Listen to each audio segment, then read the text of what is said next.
착하고 귀한 당신. 결혼하고 나서 나는 아내와 약조를 했습니다.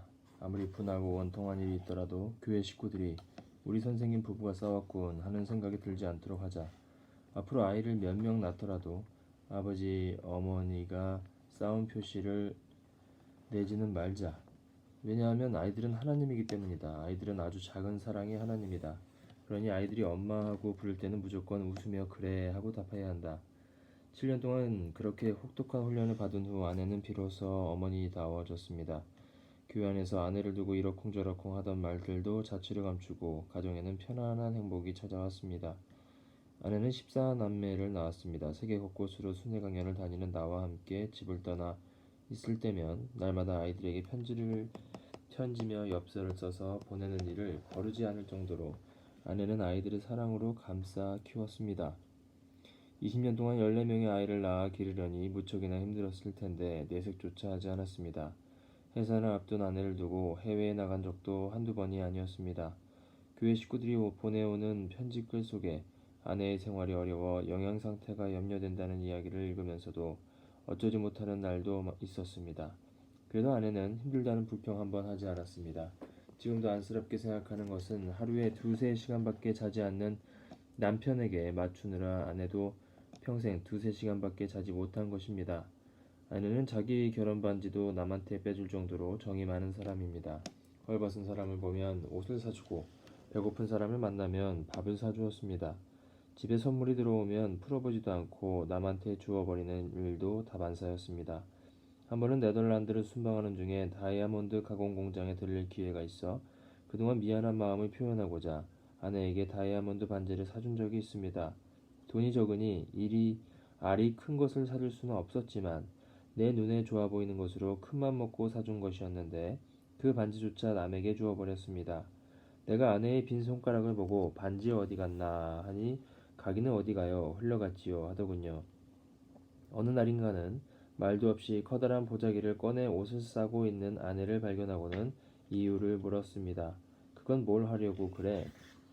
쓸 데가 있어서 그래요. 자세한 이야기를 하지 않고 보자기를 몇 개씩 쌌습니다. 알고 보니 외국에 나가 있는 우리 선교사들에게 보내려는 것이었습니다. 이건 몽골 보따리, 이건 아프리카 보따리, 이건 파라과이 보따리 라며 배시시 웃는 아내의 마음이 참 어여뻐 보였습니다. 지금도 외국에 나가 있는 선교사들을 살뜰하게 살피는 것은 아내의 몫입니다. 아내는 1979년에 국제구호재단을 만들어 지금까지도 아프리카의 자이레와 세네갈, 코트디부아르와 같은 나라를 돌며 봉사활동을 하고 있습니다. 가난한 아이들에게 먹을 것을 나눠주고 아픈 사람에게 의약품을 전달하며 헐벗은 이웃에게는 옷가지를 구해줍니다. 우리나라에서도 1994년에 애원은행을 만들어 소년소녀가장 돕기와 무료식당 운영, 북한동포 돕기 등의 활동을 하고 있습니다. 또 아내는 오래전부터 여성단체 일도 하고 있습니다. 아내가 책임을 맡은 세계평화여성연합은 세계 80여 개 나라에 지국을 두고 있는 단체로 유엔에도 등록된 NGO입니다. 인류 역사에서 여성은 언제나 핍박받는 위치에 있었습니다.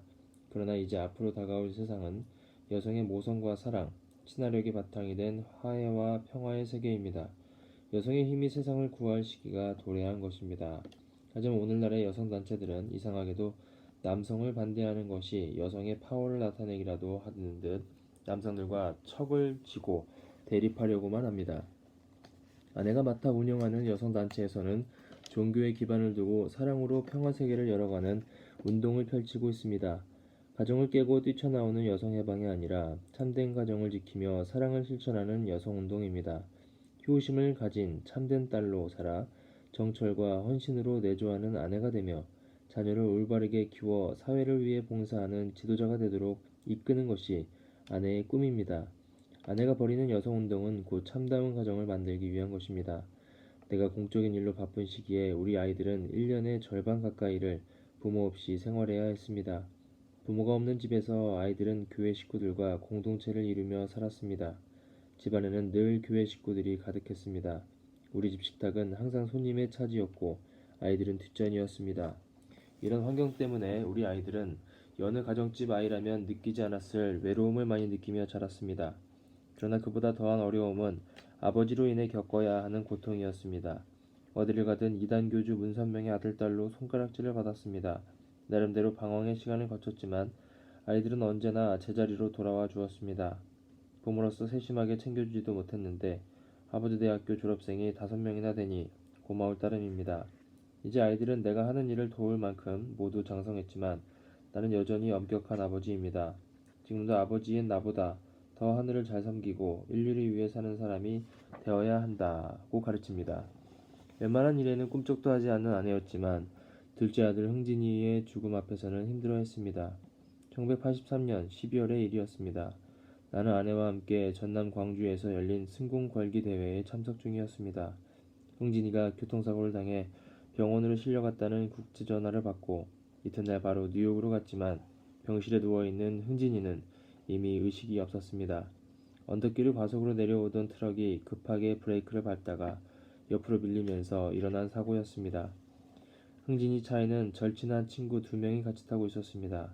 자신의 목숨이 위태로운 다급한 상황 속에서도 흥진은 핸들을 급히 오른쪽으로 꺾어 자신이 앉은 운전석을 트럭과 맞부딪히게 하고 옆자리에 앉았던 친구들의 목숨을 구했습니다. 사고가 난 집 근처의 언덕길을 가보았더니 도로에는 오른쪽으로 급하게 꺾인 타이어의 검은 자국이 그대로 남아 있었습니다. 결국 흥진이는 1월 2일 새벽에 하늘나라로 갔습니다. 바로 한 달 전에 17살 생일을 지낸 후였습니다. 다 키운 자식을 먼저 보내는 아내의 슬픔은 이루 말할 수 없는 것이었지만 소리내어 울기는커녕 눈물조차 흘리지 못했습니다. 우리는 영혼의 세계를 아는 사람들입니다. 사람의 영혼은 목숨을 잃는다고 해서 먼지처럼 사라지는 것이 아니라 영혼의 세계로 가는 것입니다. 하지만 사랑하는 자식을 이 세상에서 볼 수도 만질 수도 없다는 것은 부모로서 견디기 힘든 고통입니다. 마음대로 울지도 못하던 아내는 흥진이를 태운 연구차만 자꾸 어루만졌습니다. 사고를 당하기 전에 흥진이는 발레를 전공하는 훈숙이와 정혼을 한 상태였습니다. 나는 훈숙이를 불러 말했습니다. 여자가 평생 혼자 산다는 건 쉬운 일이 아니다. 그건 네 부모에게도 할 짓이 아니야. 정혼은 없었던 일로 하자고 훈숙이를 달랬지만 훈숙이의 결심은 단호했습니다. 저는 연기의 존재를 잘 알고 있으니 흥진님과 제 일생을 함께하게 해주십시오. 결국 흥진이 떠난 지 50일 후에 훈숙이는 우리의 며느리가 되었습니다. 신랑의 사진을 들고 영혼 결혼식을 올리는 동안 내내 밝게 미소 짓던 그 아이의 모습을 우리 부부는 잊지 못합니다. 이렇게 힘든 일을 겪을 때마다 가슴이 무너져 내릴 법도 한데 아내는 흔들리지 않았습니다. 아무리 어렵고 힘든 상황 속에서도 아내는 잔잔한 미소를 잃지 않고 삶의 고비를 넘겼습니다. 교회 식구들이 자녀 문제로 아내에게 상담을 해오면 아내는 웃으며 말합니다. 기다려주세요. 아이들의 방황은 한때이기 때문에 결국 지나갑니다. 아이들이 어떤 일을 하든 끝없이 포옹하는 마음으로 사랑을 주면서 기다리십시오. 아이들은 부모의 사랑 속으로 반드시 돌아옵니다. 나는 평생 아내에게 큰 소리를 내본 적이 없습니다. 내 성품이 본래 그래서가 아니라 아내가 큰 소리 내도록 한 적이 없기 때문입니다. 내 머리도 평생 아내가 만져주었습니다. 아내의 이발 솜씨는 세계 최고입니다. 요즘은 내가 너무 나이가 많아 아내한테 해달라는 것이 많습니다. 발톱 좀 깎아주소 하면 아내는 선뜻 발톱을 깎아줍니다. 발톱은 분명 내 발톱인데 내 눈에는 잘 안 보이고 아내 눈에 더 잘 보이니 이상한 일입니다. 나이가 들수록 그런 아내가 점점 더 귀해집니다.